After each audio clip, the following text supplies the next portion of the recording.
না, এটা তো এই যে হেলমেট, বডি ক্যামেরা নাই। আসসালামু আলাইকুম। একটা টিকিট দেন। আছে না ঘাটে ফেরি? আছে না? আচ্ছা। হ্যাঁ, মোটর সাইকেল 100 কত? ওই যে ই সহ না, ঘাটের ওইটা সহ? ঘাটেরটা আলাদা নেবে, ওইটা সহ নেন না আপনারা? 20 টাকা মানে ঝামেলা করে। আচ্ছা, দেখা যায় ওই আরিসা, কিন্তু ওরা একসাথে নেয়, দেখলাম আসার সময় একসাথেই নিল।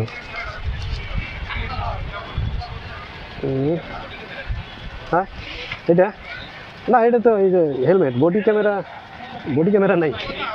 আল্লাহু আকবার। বিসমিল্লাহির রহমানির রহিম। যাক, টিকিট কাটার ঝামেলা শেষ। টিকিট তো কেটে ফেললাম। এখন ঘাটের কি অবস্থা, ঘাটে গিয়ে ফেরি পাবো কিনা।